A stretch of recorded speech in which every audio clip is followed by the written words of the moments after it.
নামের একটা ঝড় আসছে, তোমরা কি শুনেছো?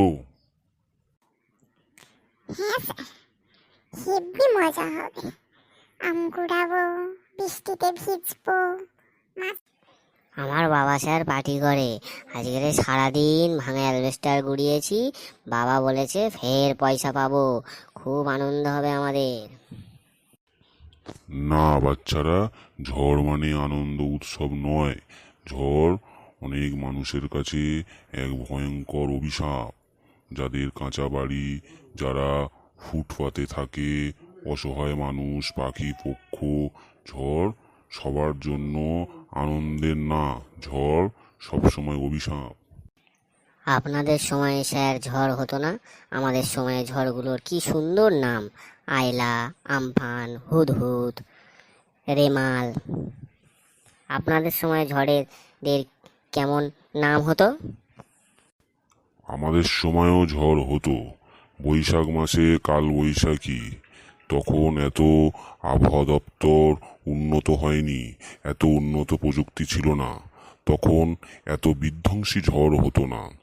এখন দূষণের ফলে, গাছ কাটার ফলে, বিভিন্ন আরো অনেক কিছুর ফলে ঝড়ের রূপ এখন পাল্টেছে। এখন ঝড় বিধ্বংসী হয়ে উঠেছে এবং আগাম সতর্কবার্তা দেওয়া হয় ঝড় কোথা থেকে যাবে, ঝড় কতটা বিধ্বংসী হবে, ঘন্টায় কত কিলোমিটার বেগে হবে।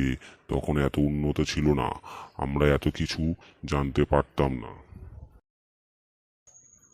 যাই হোক, আমাদের 26 তারিখে গভীর রাতে যে রেমাল আছড়ে পড়বে, সেটা সাউথ 24 পরগনা, নর্থ 24 পরগনা, কলকাতা, হাওড়া, হুগলি, পূর্ব মেদিনীপুর, নদিয়া, মুর্শিদাবাদ এর উপরে প্রভাব ফেলবে। এই সময় তোমাদের কিছু সতর্কতা অবলম্বন করতে হবে।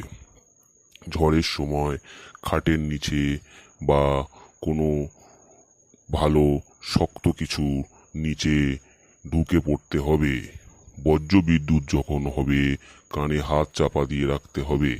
এই সময় কোনো ইলেকট্রিক সামগ্রী ব্যবহার করা যাবে না। সুইচ বোর্ড সব অফ করে রাখতে হবে। ইলেকট্রিকে কিছু স্পর্শ করা যাবে না। স্যার, আমাদের তো অ্যালবেস্টারের বাড়ি। আমরা কোথায় চলে যাব, নাকি ওখানেই থাকবো বলুন তো? আমাদের বাড়িতে চলে আয়, আমাদের ছাদ ফেলা বাড়ি। যাদের কাঁচা বাড়ি এবং নিরাপদ নয়, সেই সব স্থান ত্যাগ করে নিরাপদ আশ্রয়ে যেতে হবে। পাকা বাড়িতে আশ্রয় নিতে হবে। ঝড়ের সময় কোনোভাবেই কাঁচা বাড়িতে বা ভগ্নপ্রায় বাড়িতে থাকা যাবে না। এই সময় যে কোনো দুর্ঘটনা ঘটতে পারে। কোনো বড় গাছের গোড়ায় আশ্রয় নেওয়া যাবে না। সব সময় নিজেদেরকে সতর্ক থাকতে হবে এবং বাড়ির লোকেদেরকেও সতর্ক রাখতে হবে। 26, 27, 28 মানে রবি, সোম, মঙ্গলবার। রবিবার গভীর রাতে রেমাল আছড়ে পড়বে। সোমবার, মঙ্গলবার 60 থেকে 70 কিলোমিটার ঘন্টায় ঝড় হবে এবং হালকা বা ভারী বৃষ্টিপাতও হবে। এই সময় সবাই নিরাপদে থাকতে হবে এবং নিজেদেরকে সচেতন রাখতে হবে। ঠিক আছে স্যার, সবাইকে বলে দেবো ঝড়ের সময় কেউ যেন বাইরে না বার হয়, খাটের তলায় থাকবে, বজ্র বিদ্যুতের সময় কানে হাত চাপা দিয়ে থাকবে, ইলেকট্রিকের কোনো জিনিস ব্যবহার করবে না, সুইচ সব অফ রাখতে হবে। সবাইকে বলে দেবো স্যার।